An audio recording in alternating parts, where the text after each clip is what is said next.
Je vous parlerai de la parabole du semeur qui se trouve dans l'évangile de Marc au chapitre 4 verset 1. Jésus se mit de nouveau à enseigner au bord de la mer. Une grande foule s'étant assemblée auprès de lui, il monta et s'assit dans une barque sur la mer. Toute la foule était à terre sur le rivage. Il leur enseigna beaucoup de choses en paraboles et il leur dit dans son enseignement, écoutez, un semeur sortit pour semer. Comme il semait, une partie de la semence tomba le long du chemin. Les oiseaux vinrent et la mangèrent. Une autre partie tomba dans un endroit pierreux, où elle n'avait pas beaucoup de terre. Elle leva aussitôt parce qu'elle ne trouva pas un sol profond. Mais quand le soleil parut, elle fut brûlée et sécha faute de racines. Une autre partie tomba parmi les épines montèrent et l'étouffèrent, et elle ne donna point de fruit. Une autre partie tomba dans de la bonne terre, elle donna du fruit qui montait et qui croissait, et elle rapportait 30, 60 et 100 pour un. Puis il dit que celui qui a des oreilles pour entendre, entende. Et Jésus va donner l'explication de cette parabole au verset 14, et Jésus dira que le semeur sème la parole. Les uns sont le long du chemin où la parole est semée. Quand ils l'ont entendu, aussitôt Satan vient et enlève la parole qui a été semée en eux. Les autres, pareillement, reçoivent la semence dans les endroits pierreux.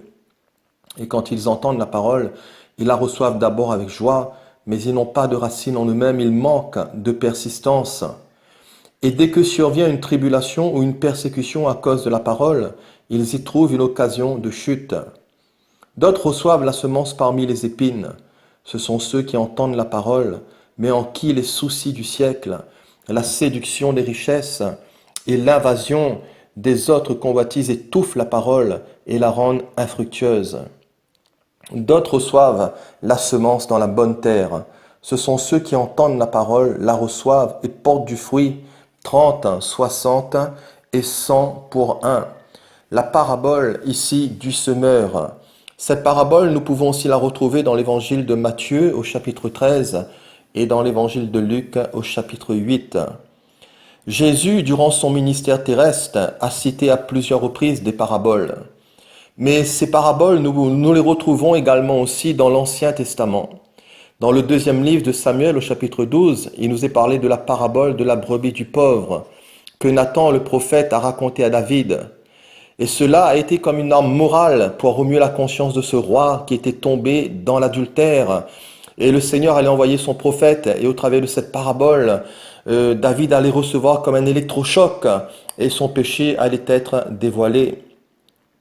Dans le Nouveau Testament, le but des paraboles est tout simplement d'illustrer des vérités spirituelles. Et Jésus voyait des vérités spirituelles dans le domaine naturel. Ici, dans notre lecture, au travers de l'interaction de divers éléments, Jésus, dans cette parabole du semeur, va nous montrer quelles sont les multiples réactions des hommes face au message du Seigneur et face à la parole du Seigneur. Et l'évangile est là, bien sûr, pour nous le montrer, mais la vie aussi en général nous montre quelles sont les attitudes des cœurs face au message de Dieu. La vie même en général, et par notre propre expérience, nous pouvons le constater quand nous rendons témoignage, mais aussi en lisant les évangiles, quand nous parcourons les évangiles, nous pouvons constater quelles sont les différentes réactions des hommes et des femmes face au message du Seigneur. Et beaucoup l'ont rejeté, beaucoup le rejettent, et beaucoup vont encore rejeter le Seigneur. D'autres vont croire, mais ils vont croire que pour une durée, que pour une période, que pour un temps. Et ensuite, ils vont abandonner le Seigneur. Dans l'évangile de Jean, chapitre 6, il nous est parlé de l'abandon de quelques disciples. D'autres, en revanche, vont croire en tout temps et ils vont s'attacher au Seigneur. Ils vont persévérer avec lui dans la foi. Et ils vont l'aimer, ils vont le servir coûte que coûte. Et ils vont porter du fruit qui va aussi croître et qui va grandir pour le Seigneur. Ici, dans notre lecture du verset 3 à 9, il va y avoir la proclamation de la parabole. Du verset 14 au verset 20, il va y avoir l'explication de la parabole. Et nous pourrons aussi tirer quelques applications de cette parabole. Au verset 3, Jésus dira, « Écoutez, un semeur sorti pour semer. » Et le semeur ici, il est sorti pour semer et il a semé partout. Partout. Et comme il semait, la Bible nous dit qu'une partie de la semence va tomber le long du chemin. Comme il semait, une partie de la semence et une autre partie va tomber dans un endroit pierreux. Une autre partie va tomber parmi les épines et une autre partie tombera aussi dans de la bonne terre. Quatre types ici de terrain, quatre types ici de sols différents. Et ce sol ici, ce terrain ici, tout simplement symbolise les types d'auditeurs, les types de terrain ici, le type de sol. On symbolise tout simplement les différents types de cœurs au message du Seigneur, différents types de personnes, différents types d'individus qui vont répondre d'une manière favorable ou non, voyez-vous, au message de Dieu. Quel genre d'auditeurs sommes-nous? Écoutez ici, dit Jésus. Dans le grec, c'est akouo. Et ce verbe ici, écouter, voyez-vous, c'est pas seulement écouter avec les oreilles de notre tête, mais c'est surtout écouter avec les oreilles de notre cœur. C'est-à-dire, c'est d'avoir un cœur réceptif, un cœur attentif, et ne pas laisser le Seigneur parler en vain. Mais le Seigneur désire trouver en nous un cœur réceptif, un cœur qui cherche à comprendre. Parce que si nous cherchons à comprendre les choses du Seigneur, si nous sommes sincères, si nous sommes vrais malgré nos manquements, malgré nos hauts, nos bas, nos échecs, malgré nos combats, nos luttes, mais le Seigneur connaît les cœurs, le Seigneur nous sonde, il nous éprouve, il connaît quelles sont les dispositions de nos cœurs, et Dieu désire que nous soyons attentifs à lui, Dieu désire que nous soyons réceptifs, et le Seigneur désire que nous puissions comprendre sa parole, et aussi aller toujours plus loin avec lui. Écoutez ici, dira Jésus, un semeur sorti pour semer. Le semeur ici, c'est le Seigneur. Et le Seigneur Jésus a quitté son ciel de gloire pour venir ensemencer le champ de ce monde. Jésus est venu avec sa parole de vie. Jésus est venu avec sa parole de grâce. Jésus est venu avec sa parole de lumière, ensemencer un champ, un monde de ténèbres, un monde qui vit dans l'esclavage du péché, dans l'esclavage du diable, dans l'esclavage de la mort. Et par cette semence incorruptible, le Seigneur a le pouvoir de régénérer les cœurs. Le Seigneur a le pouvoir de nous éclairer par sa lumière, de nous tendre la main, de nous faire entrer dans son salut parfait, de nous faire demeurer dans sa présence et de nous emmener dans ce glorieux salut final où un jour nous serons toujours avec lui. Cette semence, c'est la semence de Dieu, c'est la bonne semence du Seigneur qui est en mesure de changer nos vies. Et Jésus peut changer ta vie, Jésus peut faire de toi un terrain nouveau, Jésus peut changer ton cœur, Jésus peut transformer ta vie, il peut venir te bouleverser. À toi, si tu entends ce message, d'ouvrir grandes les portes de ton cœur. À toi, si tu entends ce simple message, d'ouvrir grandes les portes de la maison de ta vie. Et le Seigneur viendra mettre sa bonne parole de vie en toi. Le Seigneur, il prêchait, il enseignait, il allait de lieu en lieu, il faisait du bien et il guérissait tous ceux qui étaient sous l'empire du diable parce que son Père était avec lui, son Père travaillait avec lui. Et si le semeur, c'est le Seigneur, le semeur, c'est aussi tout ambassadeur et tout ambassadeur de Christ. Jésus a dit que vous serez mes témoins à Jérusalem, dans la Judée, à Samarie et jusqu'aux extrémités du monde, de la terre. Allez par tout le monde et prêchez la bonne nouvelle à toute la création. Celui qui croira et qui sera baptisé sera sauvé, mais celui qui ne croira pas sera condamné. Allez, faites de toutes les nations des disciples, baptisez-les au nom du Père, du Fils et du Saint-Esprit par immersion et enseignez-leur à observer tout ce que je vous ai prescrit. Et voici, je suis avec vous tous les jours jusqu'à la fin du monde. Gloire au Seigneur. Merci Jésus pour ta présence. Merci de nous envoyer dans ta moisson parce que les champs déjà blanchissent, parce que les âmes ont soif de toi. Beaucoup sont prêts à te recevoir. Mais qui osera les prêcher? Qui osera les annoncer? Qui osera publier le message de Dieu pour que ces cœurs puissent croire? La moisson est déjà blanchie. Le Seigneur veut t'envoyer, le Seigneur veut te qualifier. Et le Seigneur veut aussi te bénir. Jésus va désigner les 12, puis Jésus va désigner les 70 en leur disant que la moisson est grande, mais il y a peu d'ouvriers. Dans quelque ville que vous entriez, guérissez les malades et dites-leur que le royaume de Dieu s'est approché de vous. Plus tard, nous voyons dans le livre des Actes des Apôtres une église qui sera une église missionnaire au travers de l'apôtre Paul et de bien d'autres qui ont bouleversé leur génération, leur époque, leur temps. Ils ont parcouru, voyez-vous, tout le bassin de la Méditerranée, même au-delà. Et le monde a été bouleversé par toute cette bonne semence, par toute cette bonne parole. Et la vocation de l'Église consiste, voyez-vous, à semer et à travailler. La Bible nous dit, délivre tout ce qu'on traîne à la mort, tout ce qu'on va égorger, sauve-les. Que personne ne dise qu'il n'était pas au courant. Tu es porteur de vie, cher ami. Si tu entends ma voix, tu es porteur de vie. Et nous sommes responsables de cette parole devant le Seigneur. Et nous sommes responsables de ce que nous allons faire avec cette parole. Ne te tais point, parce que si tu te tais, les pierres vont crier. Et compte sera redemandé. Un semeur sortit pour semer. Comme il semait, nous dit la Bible, une partie de la semence tomba le long du chemin. Certains hommes ici se trouvent le long du chemin, qui est le premier terrain. Et le long du chemin, c'est là où les hommes passent et ils repassent. Le long du chemin, c'est aussi un lieu où rien ne reste. Et l'évangile de Luc nous dit que cette parole est foulée aux pieds, voyez-vous, et les oiseaux du ciel, c'est-à-dire le diable, va venir manger, voyez-vous, cette semence. Et fouler aux pieds a pour sens de piétiner. Fouler aux pieds a pour sens de marcher dessus. Fouler aux pieds a pour sens d'écraser, de repousser, de traiter d'une manière insultante. Et l'Épître aux Hébreux dira, de quel pire châtiment penserez-vous que sera jugé digne celui qui aura foulé aux pieds le Fils de Dieu? De quel pire châtiment penserez-vous que sera jugé digne celui qui aura tenu, voyez-vous, pour profane le sang de l'alliance par lequel il était sanctifié et qui aura aussi outragé l'esprit de la grâce, l'esprit de vérité, l'esprit du Seigneur qui cherche à convaincre les cœurs? Mais combien qui dit, je ne veux pas du Saint-Esprit, je ne veux pas de toi, Seigneur.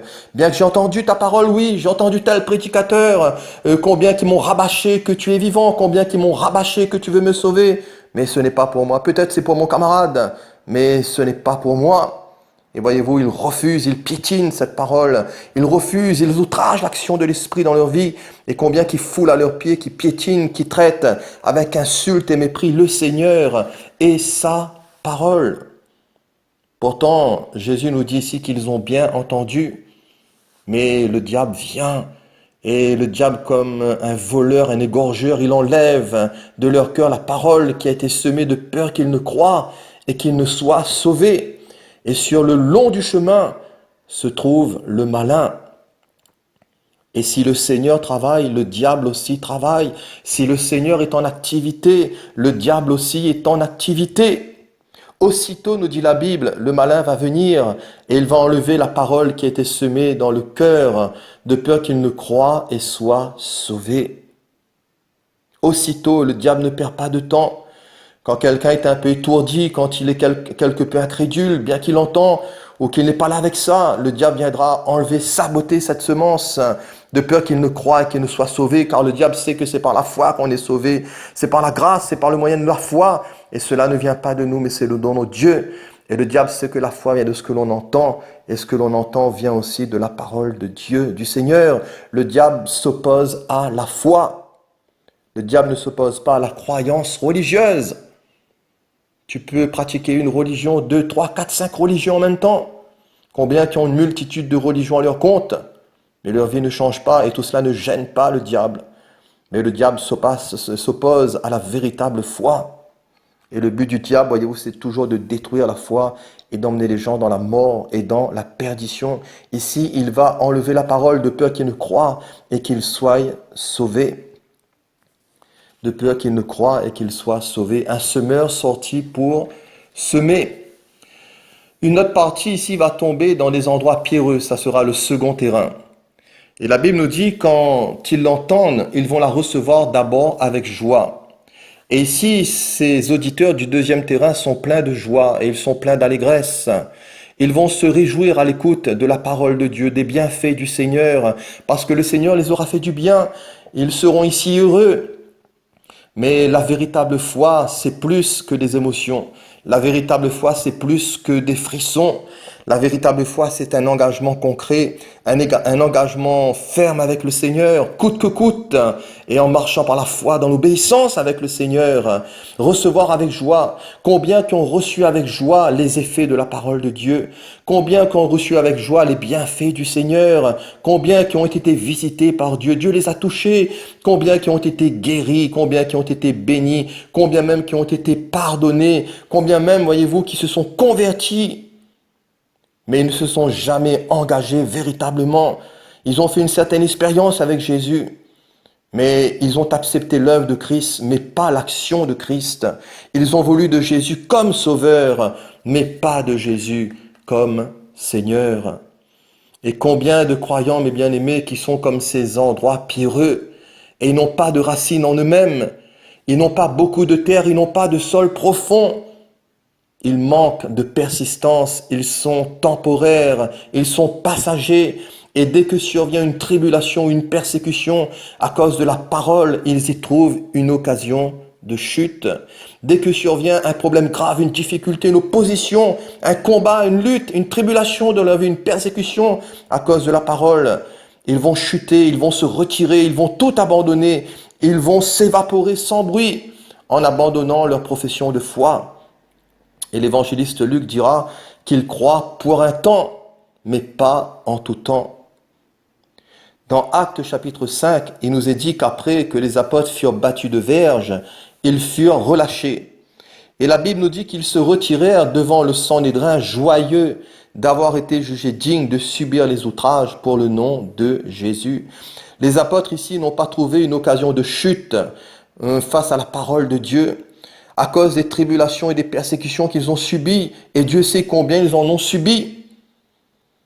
Et leur joie n'était pas, voyez-vous, sensorielle, mais leur joie était spirituelle, et leur foi, c'était du solide, leur foi était ferme, leur foi était inébranlable. Ils cherchaient constamment à travailler de mieux en mieux pour le Seigneur, même au prix de leur vie.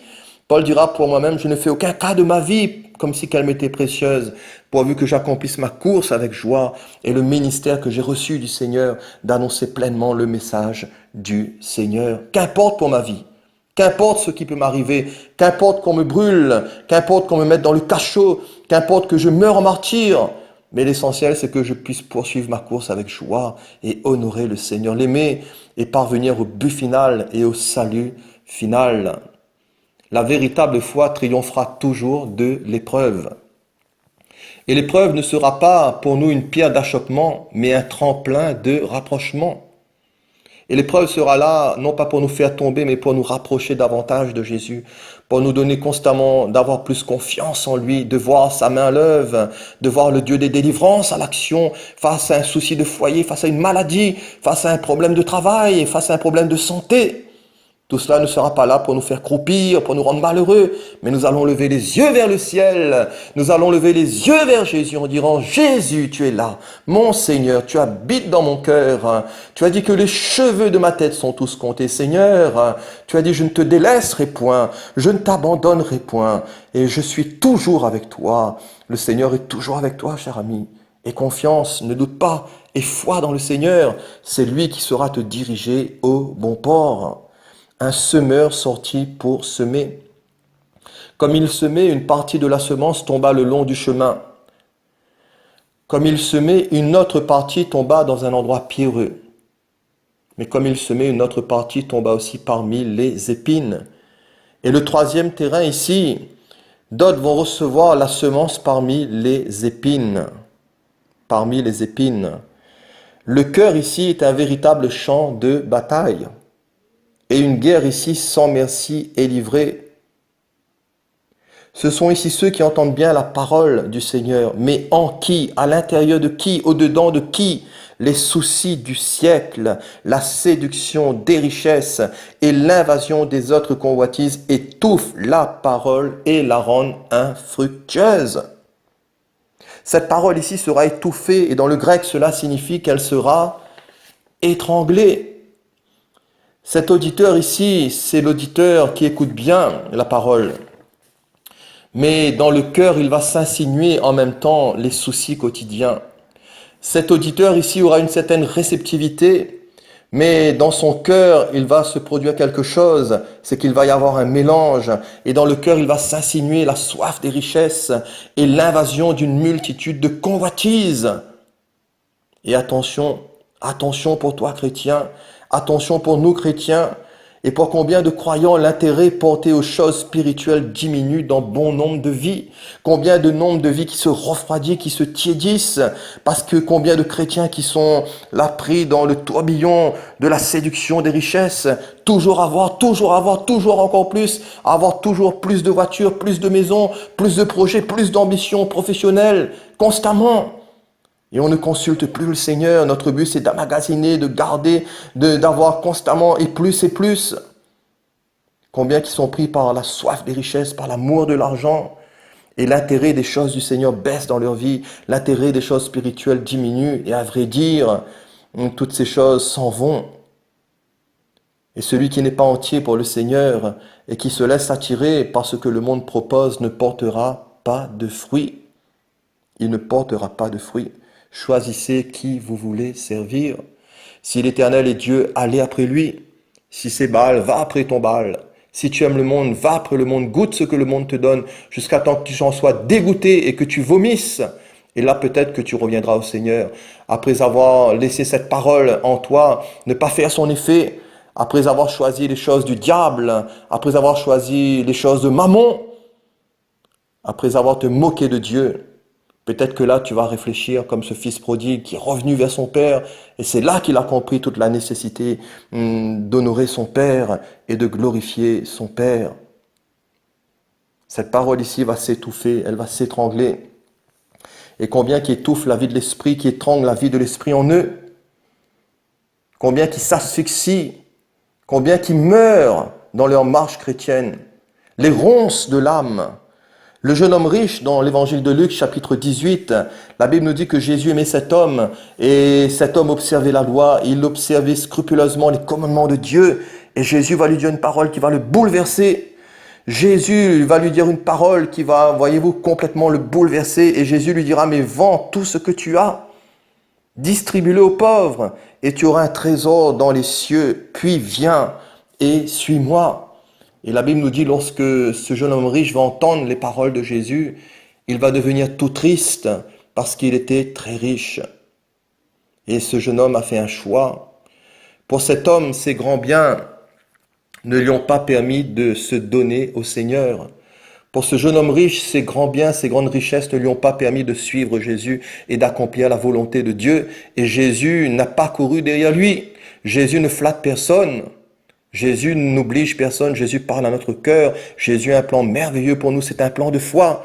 À nous de le découvrir, à nous de lui faire confiance et à nous de marcher avec lui. Les ronces de l'âme, l'apôtre Pierre dira, abstenez-vous des convoitises charnelles qui font la guerre à l'âme. Le semeur sortit pour semer. Enfin, la Bible nous dit que d'autres vont recevoir la semence dans la bonne terre. Enfin, et ça sera le quatrième terrain, ce sont ceux qui entendent la parole, qui la reçoivent et qui portent du fruit. 30, 60 et 100 pour un. Ils vont entendre la parole avec un cœur honnête et avec un cœur bon. Ils vont la retenir, ils vont la pratiquer et ils vont porter du fruit pour le Seigneur. Cette parole ici, et cette parabole nous montre tout le sérieux de l'évangile et tout le sérieux que nous devons prêter à l'évangile dans notre engagement et dans notre consécration. Pourquoi je dis cela? Parce que sur ces 4 terrains, un seul terrain va produire. Ici, il y a 75% de pertes pour 25% seulement de rendement. Et même, parmi ces 25% de rendement, les rendements seront encore différents. Même dans la bonne terre.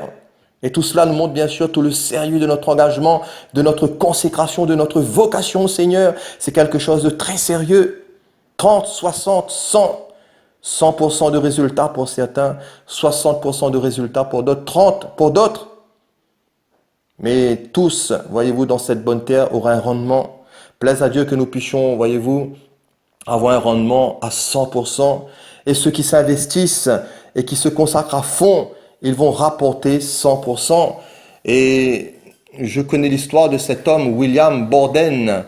Je ne sais pas si vous connaissez son histoire. En 1904, William Borden, membre de la célèbre famille Borden de l'industrie laitière, a terminé le lycée à Chicago pour se voir offrir en cadeau de fin d'études une croisière autour du monde.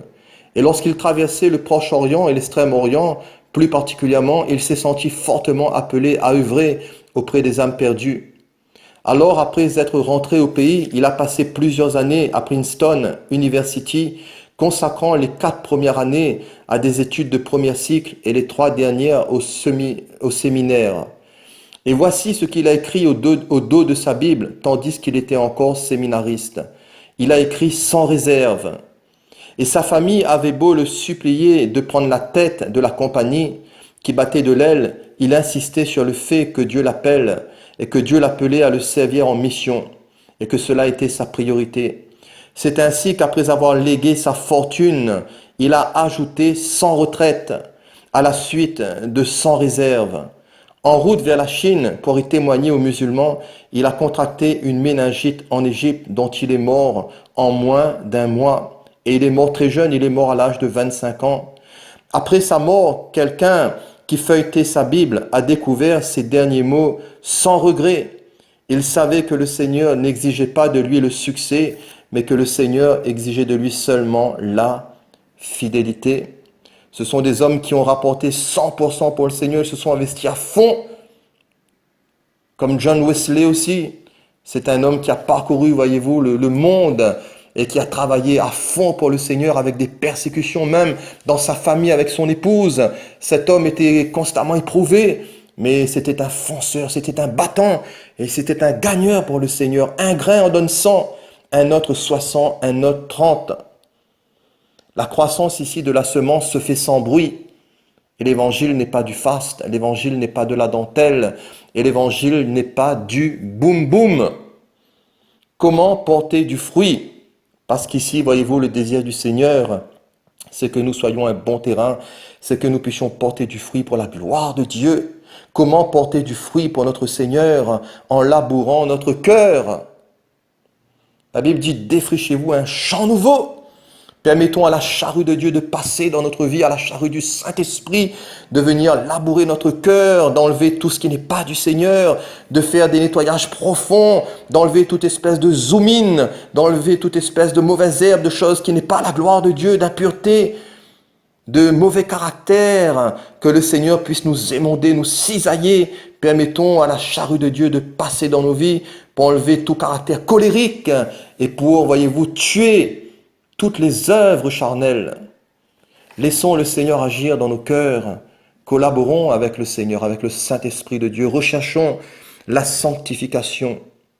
Renouvelons notre intelligence spirituelle. Ayons une bonne communion avec le Seigneur. Pratiquons ce que nous entendons par la grâce de Dieu avec un cœur honnête et bon, en retenant, en persévérant et en portant du fruit croissant pour la gloire de notre Dieu.